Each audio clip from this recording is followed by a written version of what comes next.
way, welcome to the Todd Starnes Show. Great to have you with us on this very busy breaking news edition of the program. And we do have breaking news to share with you. The mayor of a major American city has been arrested for protesting at an Immigration and Customs Enforcement facility. Ras Baraka, the mayor of Newark, New Jersey, handcuffed and detained by federal agents earlier today. Take a look at this video here. It's just part of a chaotic scene in the parking lot of that ICE facility. By the way, two members of Congress also there. They were not arrested, but they were caught up in the melee.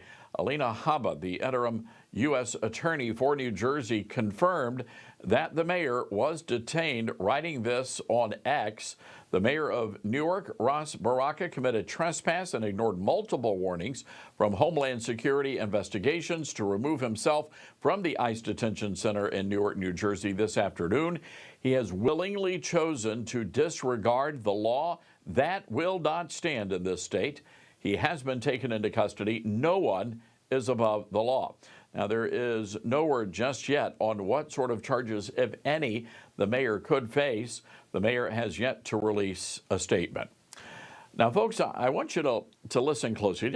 Just move a little bit closer to the television or your smartphone. That distant noise you hear, it's growing louder and louder. Well, that's a thundering herd of rhinos galloping through the halls of Congress. Now, there are rumblings that some Republican leaders are now calling for tax increases. Others, by the way, want to keep funding Planned Parenthood, and still others are demanding that the White House provide due process for the illegal alien invaders. Now, Republicans in name only, America, rhinos. And I believe it's time for some political big game hunting. Up first, North Carolina Senator Thom Tillis. Now, he's the one responsible for ending the nomination of Ed Martin, President Trump's pick to be the next U.S. attorney for the District of Columbia. Trump pulled Martin's nomination and replaced him with my good friend, Judge Jeanine Pirro. Now, she will do a remarkable job. Trump then announced that Martin would be working for the Justice Department as the head of the Weaponization Working Group and pardon attorney. That could come back to bite Tillis in his rhino backside. Now, Tillis was upset because Martin advocated for those convicted of attacking the U.S. Capitol in 2021. To be clear, I stand with Martin on this. To this day, we still do not have a clear understanding of what happened on January 6, 2021. We don't know the extent of the FBI's involvement, and many questions are simply not answered. And Tillis wasn't the only Republican senator waffling on Martin. Senator Ted Cruz, among others, artfully dodged when asked if he supported the president's nominee. The same with John Cornyn of Texas and John Kennedy of Louisiana.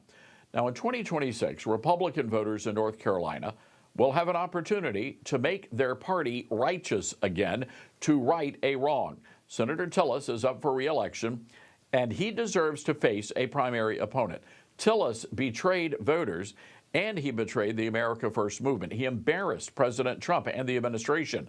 Now, voters have a chance to send a message to the rest of the Senate rhinos that we will no longer tolerate cowardice. And I would even go so far as to say traitors to the political message in the halls of Congress. Those days, they're long gone, folks, long gone. As for now, Majority Leader John Thune should remove Tillis from the Senate Judiciary Committee, and the North Carolina Republican Party should take immediate steps to censure their senior senator. By the way, one political poll in North Carolina has Tillis with a 25% approval rating. And that tells us a lot. And by the way, it tells me the senator's days in Congress may very well be nearing an end. And let this be a warning to every other Republican lawmaker. Do not obstruct President Trump's agenda.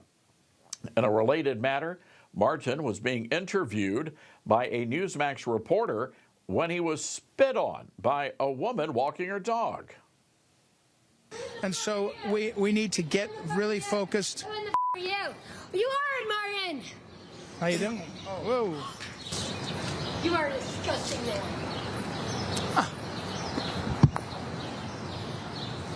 That's all right. Ed Martin, my name is and you are sir. Wow, filthy mouth, that woman. Jeez, Lou. Now, there are unconfirmed reports that the woman has been identified. No word yet on whether or not she's facing any criminal charges.